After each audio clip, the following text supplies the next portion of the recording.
The Cleveland Guardians have made it back to the postseason for a second straight season. After winning the wild card game in Toronto, they head to the Bronx for the ALDS as we have games 1 and 2 against the New York Yankees, who finished with the MLB's best record of 103-59. It's been a roller coaster of a season for the Cleveland Guardians, who have been up and down, inconsistent, but it all kind of came to fruition in our big wild card victory in Toronto against the Blue Jays, a team who we've had some trouble with. We went 1-6 against the Blue Jays this year in the regular season. Last year, we played against them in the ALDS and lost in 5, with our 3 losses coming in Toronto. The offense has always struggled at the Rogers Center, but not in this one. We hit the ball super well. We only had 1 hit through 4 innings, but once we got to the 5th, our offense pretty much exploded, and Toronto never really had much of an opportunity to come back after that. It's not going to get much easier here as we are set to face off against the New York Yankees, who are, well, really good. The Yankees have one of the best rosters in baseball. They signed Shohei Ohtani in the offseason. They still have guys like Aaron Judge, Giancarlo Stanton, and Anthony Rizzo in the middle of the lineup. They will be without George Springer. That's a pretty big loss, but they have enough depth to be able to recoup. Shohei Ohtani won the Cy Young and obviously had a great season offensively, continuing to cement himself as the best overall player in baseball. And they've got Luis Severino and Garrett Cole behind him in the rotation, along with a pretty good bullpen. There's a reason why this team won 103 games, the best record in all of baseball, so we've obviously got our hands full here. But in the MLB playoffs, anything can happen, and if your team gets hot, if your pitching gets hot, then crazy things can happen. So let's get this started. Welcome to Yankee Stadium for Game 1 of the American League Divisional Series. The Cleveland Guardians returning to the postseason for a second straight season, demolishing Toronto in the wild card game, and getting themselves ready here for a series against the best team in baseball. Not only are the Yankees the best team in the MLB this season, but this team is probably the most historically dominant organization in sports throughout the 4 major American leagues. The Yankees have won 27 world championships. They have not won one since 2009, so they're looking to get their first championship in a decade and a half, and they are the favorites to do so going into the 2024 playoffs. But I think we're going to give them everything we've got.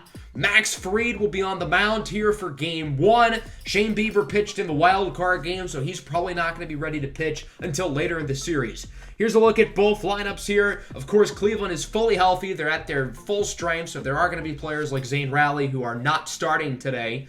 Here is Shohei Ohtani. It's showtime in the Bronx. 2.75 ERA, 1.14 whip. He has been fantastic this season. His first in pinstripes. Ohtani would go through the order 1, 2, 3, finishing it off with a strikeout against Jesus Sanchez. Not a bad start for him. Here's Max Fried on the bump for Cleveland. He has some playoff experience. Not only won a World Series in 2021 with Atlanta, but started in the Elimination World Series Game 6 against the Astros. It didn't show his stats, so we'll show him here. He was acquired at the deadline, and once Cleveland acquired him, he played his best baseball this season and has been an excellent addition to the rotation. His first batter is second baseman Jalen Hartlem, who goes down looking on the low and outside slider. You could have made an argument that could have been a ball, but the umpire decided to call it a strike. It'll bring up DJ LeMahieu, who rips this one up the middle for a base hit into center field. So the Yankees get the first base runner of the day. In the wild card game, Toronto scored in the first inning. Cleveland hoping to avoid that same fate here as Giancarlo Stanton strikes out on the sinker. And so that'll bring up Aaron Judge. He's had a great season at the plate with an OPS above 1,000 as he draws a walk on the 12-6 curve, keeping the inning alive. There's now 2-1. 2 out for the big first baseman, Anthony Rizzo, another World Series champion with the 2016 Cubs as he singles it into center. Here's Sanchez with a nice throw to the plate. However, LeMahieu is safe, sliding into home plate. It's an RBI single for Anthony Rizzo, and the Yankees are on the board first, 1-0. That'll bring up DJ Stewart, who lofts that one over the glove of Marte for a single into left. Judge rounds third. He slides safe, and the Yankees lead 2-0. Not a great start to Game 1 in the ALDS here for Cleveland. The Yankees are certainly setting the tone here early as Jorge Polanco strikes out of the 12-6 curve in the dirt. Campusano makes the throw, and that'll end the inning. Not a great start for Cleveland as they allow a couple runs to cross, and it's 2-0. Let's go to the second. The Guardians still without a base runner yet today, but that's going to change right here. Josh Bell with a moonshot in a right center field. That baby is gone. A no-doubter for Bell. He homered in the wild card game. Now he homers here 385 feet. That's probably not a no-doubter at most ballparks, but since we're playing in a Mickey Mouse stadium, that's going to happen. There's going to be more home runs. There's going to be more offense, which I guess should be fun, as the Cleveland Guardians cut the lead in half, and it's now 2-1. George Valera up to the plate with one away. He goes down on the curveball. Shohei Ohtani keeping his confidence, keeping his groove after allowing the home run. As we go to the bottom of the second, the catcher Victor Caratini goes down on the fastball. Caratini was with the Guardians at a point in this series. We acquired him in Season 1. He was then traded away to the Giants in Season 2. Here's Jason Dominguez, lines that one down the first base line. Nice play by Josh Bell to scoop it up and tag the base for the second out of the inning. That'll bring up Jalen Harlem to the plate. Full count pitch on its way from Fried, and he draws a walk. So Harlem is aboard, and now the Yankees have an opportunity to drive him in. It's LeMahieu swinging a miss on the fastball. Good job by Fried to get out of the inning after allowing a couple there in the first. As we go top three, Manny Margot leads the inning off. Count is full, and he's going to draw a walk on the high fastball. That pitch well out of the zone. I think even Helen Keller wouldn't have swung at that pitch. That'll bring up Luis Campusano. Had a big RBI double in the wild card game. He swings and misses at the cutter. Ohtani's fourth strikeout of the game. That'll go back to the top of the order. Ketel Marte, he goes down on the curveball. Strikeout number 5 in this one for Showtime. Look at a strikeout. The side here, it's for Franmil Reyes, and he draws a walk. That pitch was very close to being in the zone. A tough call for the umpire to make, but he's going to give it there to Cleveland. So now there's 2 runners on and 2 away for Jesus Sanchez, who went deep twice in the wild card game. He goes down on the slider. Another punch out for Shohei Ohtani. 3 strikeouts here in the third, 6 overall on the night. And it remains a 2-1 ball game here through the middle of the third. Let's go bottom 3. Lefty on lefty crime. Anthony Rizzo up to the plate. He draws a walk. Rizzo drove in a run on his first at bat of the game, and now he reaches base. DJ Stewart also drove a run in the first inning. Pops this one up in the infield. The young 19-year-old phenom, Ramon Ramiro, is under it to make the play.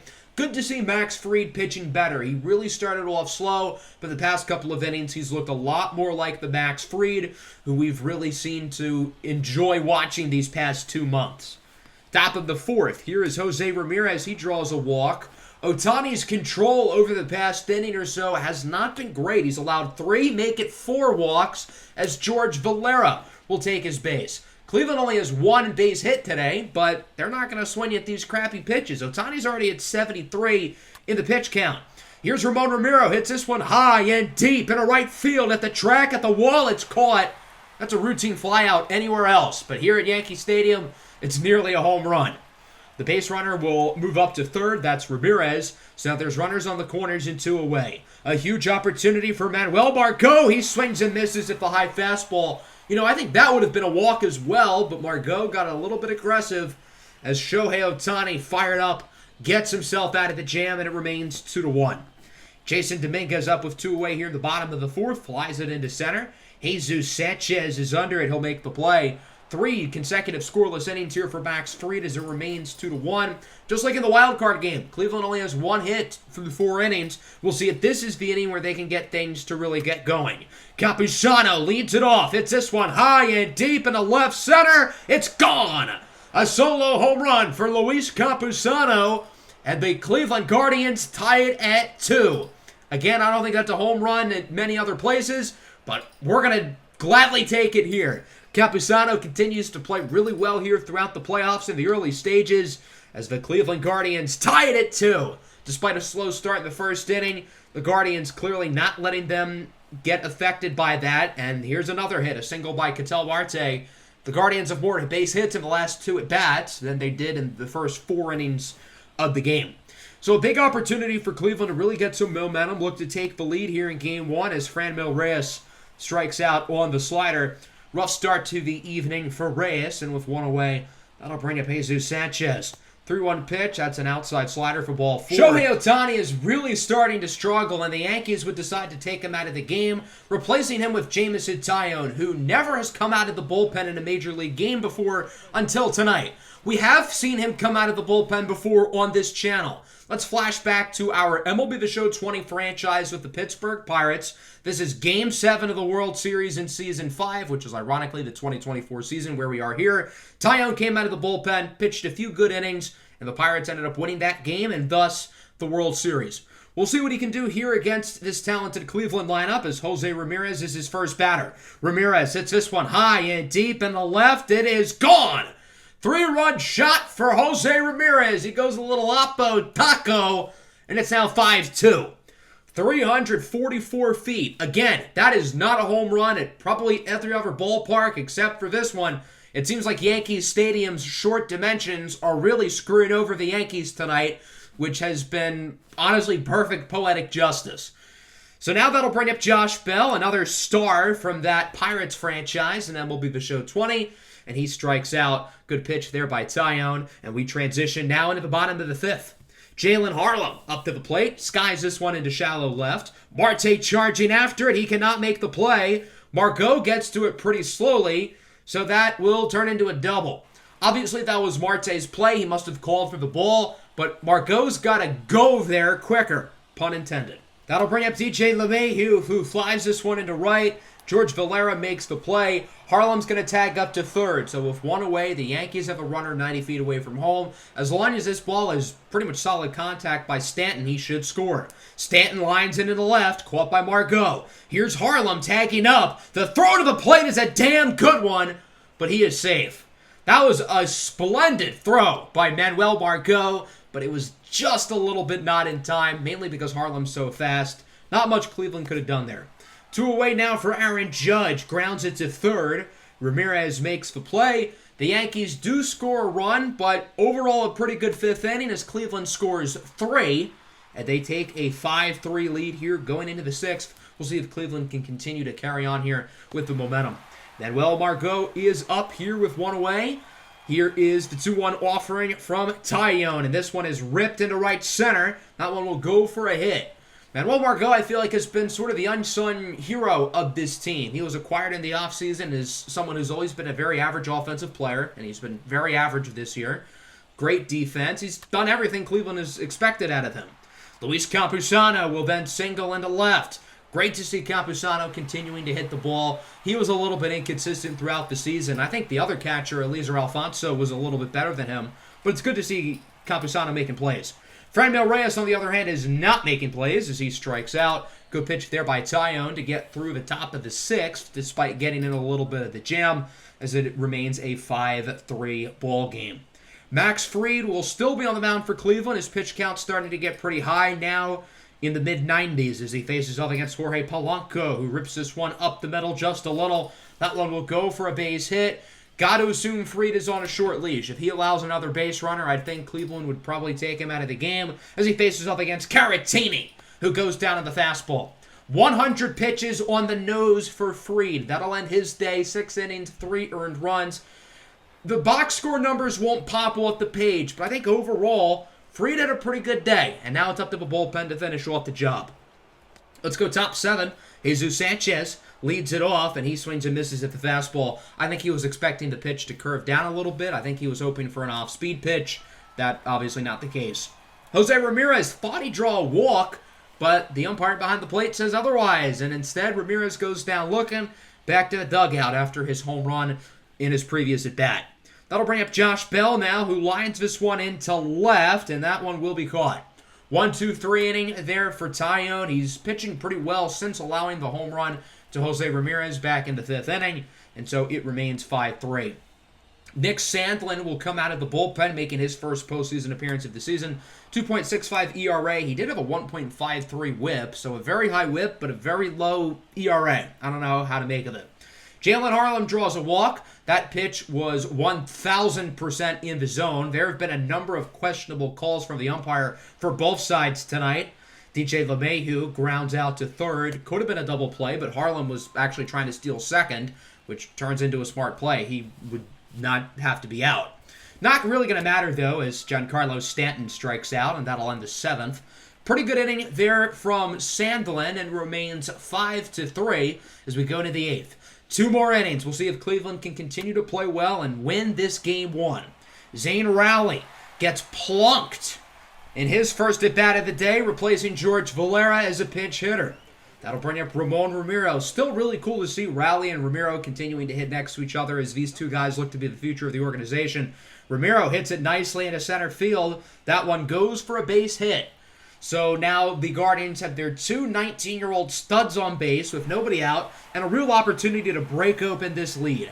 Manuel Margot is up. 3-1 pitch. Looks at the low fastball, and the Guardians have loaded the bases with nobody out, keep in mind. Luis Campusano's been having a great day, but Cleveland trusts Josh Naylor a little bit more, so he's going to come in as a pinch hitter. Grounds this one up the middle. That'll go for a base hit. Rowley scores. Ramiro holds up at third, so the bases are still loaded, but it is an RBI single nonetheless for Josh Naylor, and it's 6-3. Taillon will be taken out of the game. He'll be replaced by Craig Kimbrell, who comes in for the first time this postseason. In the regular season, he finished with an ERA in the 5s. Not great.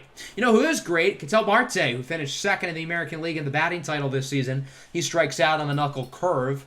Not a great at-bat there. Franmil Reyes has struggled today, 0 for 3 with a walk and 3 strikeouts, but he skies this one high and deep in a right field at the track at the wall. It is caught.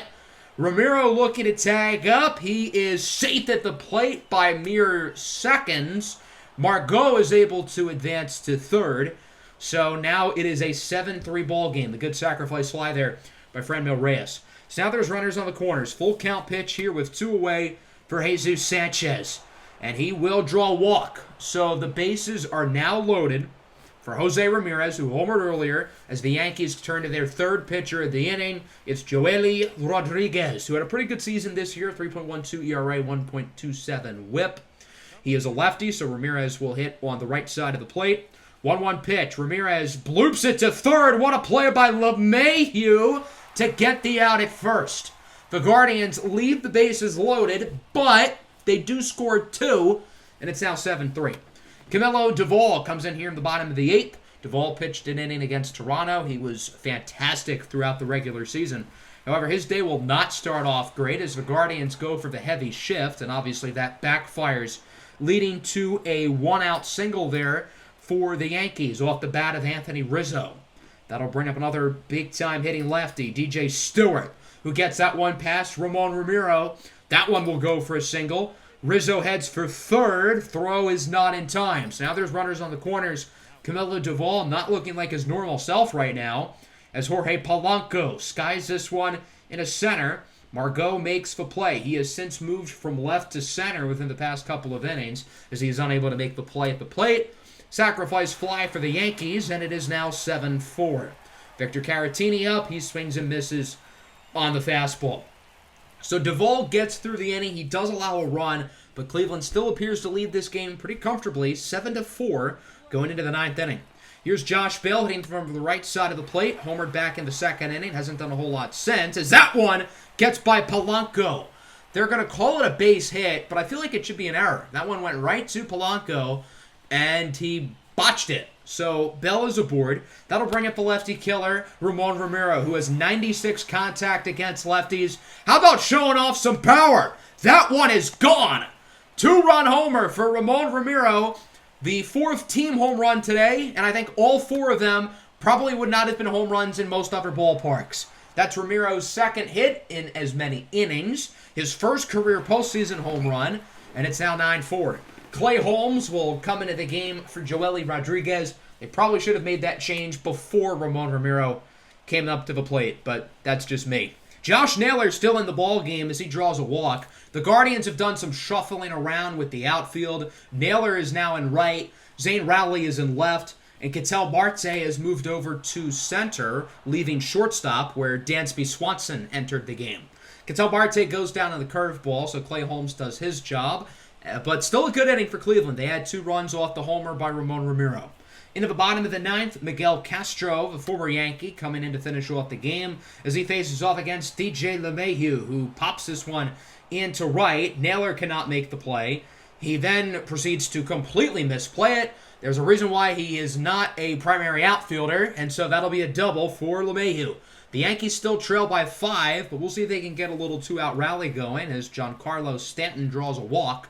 So now there's 2 on, 2 away. A big opportunity for Aaron Judge, who hits this one high and pretty deep in the right center. Playable ball, but it's going to be a tough one. And Marte cannot make the play. 1 run scores. Stanton looking to join him. Judge winds up at third. So they're not actually going to call that a triple. They're going to call it an error on Ketel Marte. As we look at it again, the ball went right through his glove. So, San Diego Studios, you guys have some explaining to do. That ball went literally right through his glove. So Miguel Castro is going to come out of the game. Cleveland's just going to say, screw it. We don't want any funny business. Emmanuel Clase is going to come into the game and finish it off against Anthony Rizzo, who flies this one into center. Ketel Marte under it, and this time the ball goes in his glove rather than through it. The Cleveland Guardians upset the New York Yankees here in Game 1 of the ALDS as they take this one home by the final score of 6-9. Nice. This was overall a nice performance. Just like the wild card game, the offense started off really slow. We only had 1 hit through 4 innings, and again, it was the 5th inning that really rejuvenated us and let us take control. We hit for good power today. We got some luck with the Yankee Stadium dimensions. Josh Bell, Jose Ramirez, they both went deep, along with Luis Campusano and Ramon Romero. The pitching was pretty good. I thought Max Fried had a good day. The bullpen did enough, although it was a little bit close there at the end. Although, again, not really the pitching fault, as it was ruled an error on Ketel Marte. 6 runs, 8 hits for the Yankees. Ohtani takes the loss. He was not great. Neither was Tyone. Well, that right there, folks, is how you make a statement to kick off the MLB playoffs. Let's try to do it again here in game number 2 against the Yankees.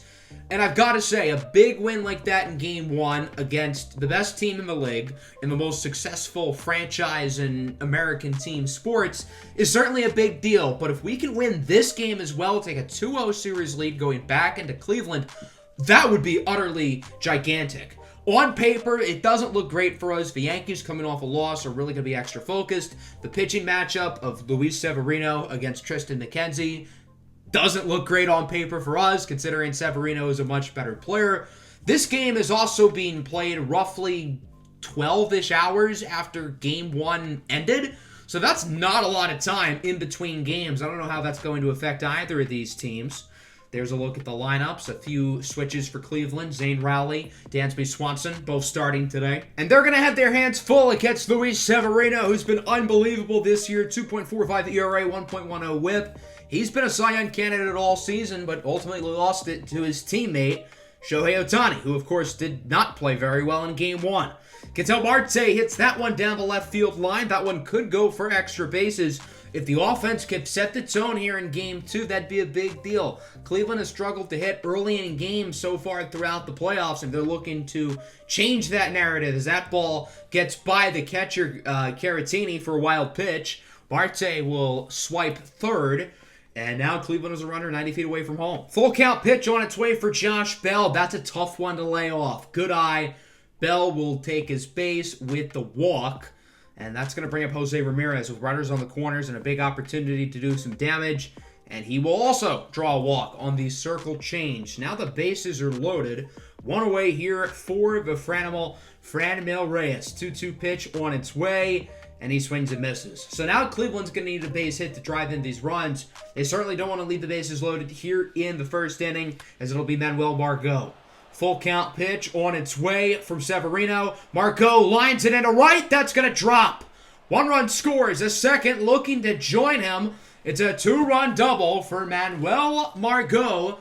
And the Cleveland Guardians have now taken the lead 2-0 here in the top of the first.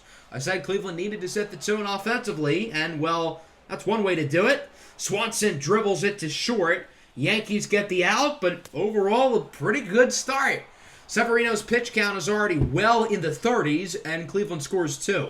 Here is Tristan McKenzie, again not showing his stats for some reason. His ERA was doubled that of Luis Severino at 5.01. I think he was a little bit better than the ERA suggests. He had some really good performances throughout the season, but he obviously had some not good performances as well. Very streaky player, and hopefully we see the good Tristan McKenzie today as he strikes out Jorge Polanco, who goes down looking on the 92-mile-an-hour fastball. Good pitch there by the Slim Reaper, who will now face off against Giancarlo Stanton. He goes down on the 93-mile-an-hour fastball. Good first inning for McKenzie. He strikes out 2. No base runners aboard for the Yankees as the Guardians lead this one 2-0 going into the second. Luis Campusano leads off the inning, 3 for 5 in the playoffs with a home run and a couple of RBIs. He lines this one into center, and it is caught. What a play by Jason Dominguez, the future of this Yankees team, laying out to make an unbelievably ridiculous grab as we look at it again with the Showtime StatCast. Great catch there by Dominguez, robbing Campusano of probably an extra base hit. So now there's 2 away for Jesus Sanchez, hitting in the leadoff spot today. 1-1 pitch, rips out one past Severino. That one will go for a single, so he is aboard. Cleveland continuing to get some early base runners here now with 2 away. That's going to bring up Ketel Marte. 2-2 pitch with 2 gone, and he will go down looking. That pitch looked high, but these umpires, I will say, have been really bad, particularly the home plate umpire. Not necessarily biased towards one team, but there have been a lot of very questionable calls here in the first game plus of this series. Aaron Judge goes down on the high fastball as well. Tristan McKenzie continuing to play phenomenal baseball as he gets Rizzo on the splitter. The Yankees aren't even putting the bat to the ball against him so far. I mean, this is great stuff. Ryan McMahon, who did not play in Game 1, he goes down on the high fastball. McKenzie strikes out the side. 3 Ks in a row, but don't write that out because, well, that's bad. Let's go to the third inning now. Jose Ramirez up. He gets plunked by Severino, who is already above 60 pitches. His pitch count is high. And while Margot is now up, here's pitch number 69. Nice. And Margot strikes out looking. So the Guardians, again, do not score there. Severino have a pretty good inning, but that pitch count is certainly alarming. I don't know if the Yankees can expect more than another inning or 2 out of him. Kyle Higashioka strikes out on the curve. Tristan McKenzie, through 3 innings, has pitched perfect baseball, not allowing a base runner yet. We will transition into the fourth. 2-0 lead here as Zane Rowley hits this one high and deep, but it is caught. Quick 1-2-3 inning for Severino. Both pitchers really settling in. There have not been any runs scored since the top of the first inning as it remains 2-0. Tristan McKenzie still pitching a perfect game so far as he strikes out Giancarlo Stanton.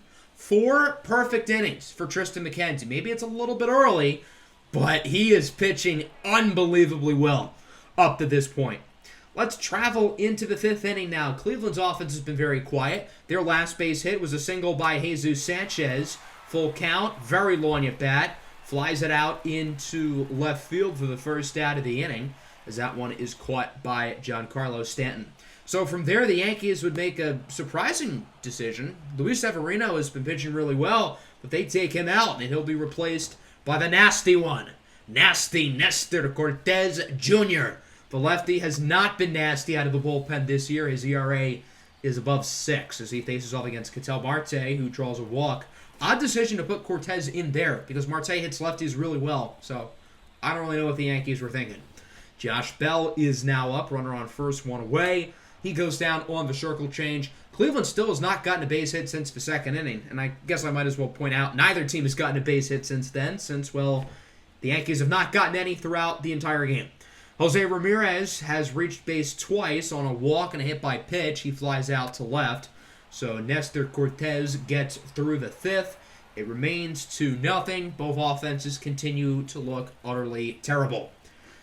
Bottom 5, Aaron Judge, full count. Flies this one into center. Close call on that at bat. Judge really worked the count well, but he flies out to right. Anthony Rizzo is now up. 1-2 pitch on its way as McKenzie still has his perfect game. This one, another close play, but Swanson is able to get the out. McKenzie is now halfway through the day. He still is not allowed a base runner. Ryan McMahon looking to change that right here as the count is full. And that one goes for a ball 4. The perfect game is now dead. The no-hitter is still alive, but we will not see a perfect game here in the playoffs. McKenzie does get through the fifth, striking out the following batter. That was Victor Caratini.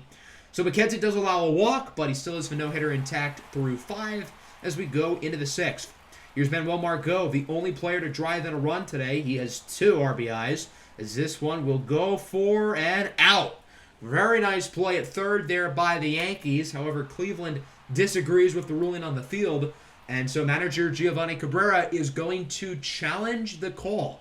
Cleveland still has not gotten a base hit since the 2nd inning. They're hoping to change that here with Manuel Margot. And as you can see, foot's on the bag before the ball's in the glove. So this play is probably going to be reversed. Great call to go for the challenge by the manager Giovanni Cabrera. So it looks like Cleveland should get a base runner unless these umpires are blind. The umpires have not done a good job throughout this postseason series so far, but they get that call right. It goes for an infield single, and Margot is now aboard. Ramon Romero, his first at-bat of the game, he strikes out on the high fastball. We wanted to get him against the lefty, and, well, he was hoping for an off-speed pitch to crush. Luis Campusano crushes this one high into left. Stanton under it. That ball up in the air for a while, but it is going to be caught. So Cortez gets through the inning. The challenge proves to not be that big of a deal because Cleveland does not drive it in, and it remains 2-0. Kyle Higashioka strikes out on the fastball. Another punch-out for Tristan McKenzie, his 9th of the ball game.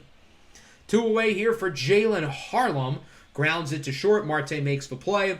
McKenzie's at 82 pitches. I think Severino was there once we started like the 4th inning.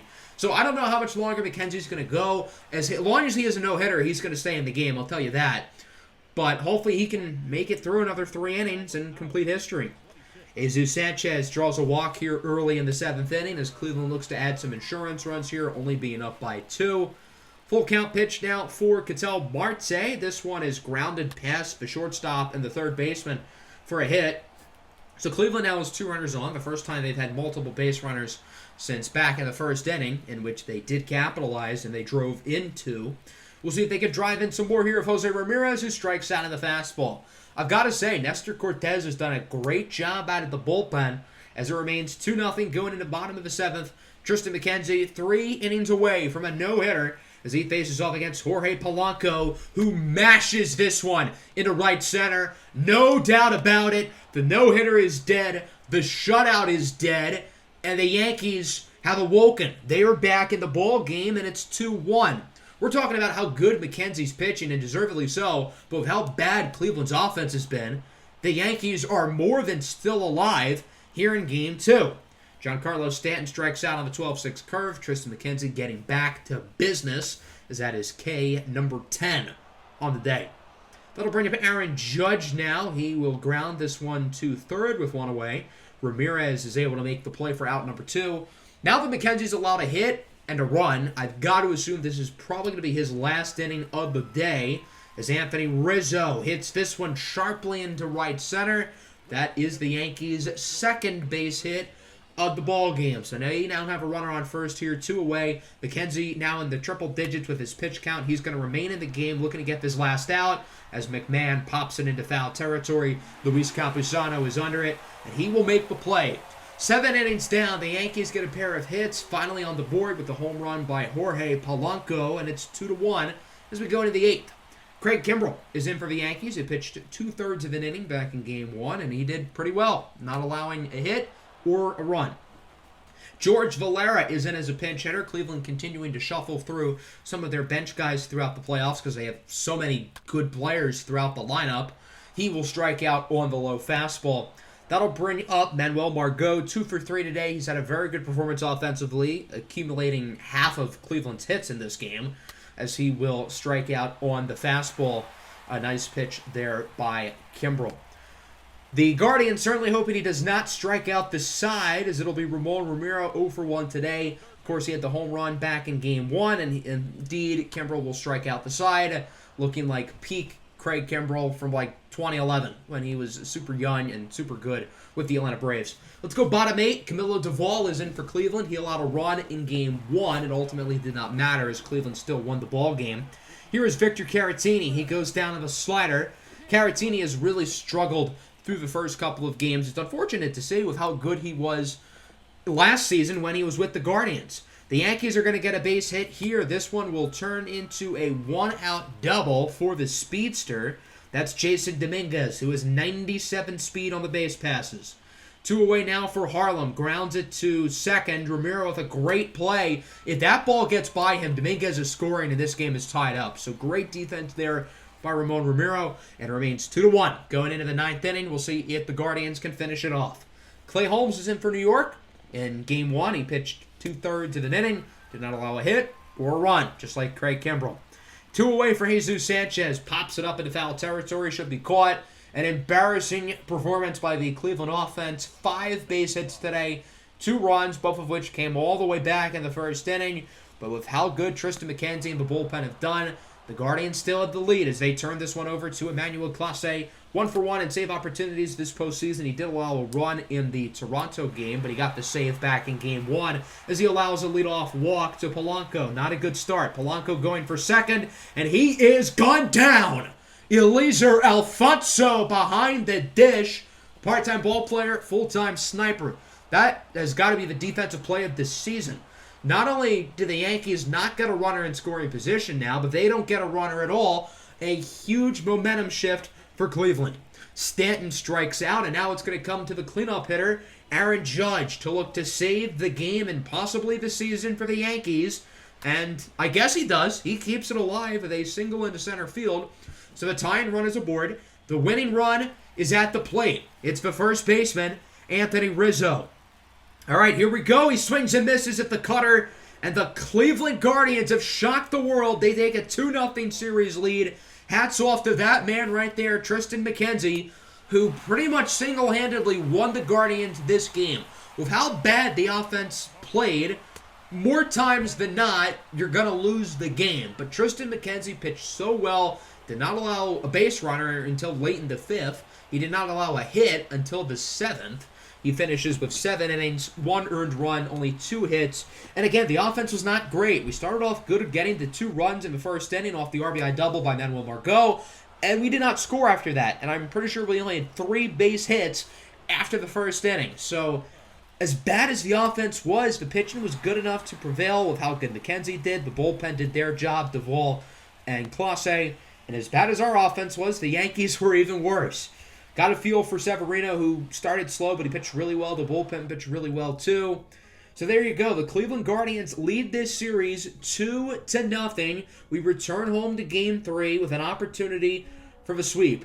You know, I did not think I'd be saying that here through the first 2 games, but these Guardians have shocked the world. The Yankees are not the only 1 seed struggling. The Braves are currently down 2-0 against the wild card winning Mets. The other series is tied 1-1. So that's going to wrap up the episode. Make sure to leave a like and subscribe to the channel if you are new. Peace out.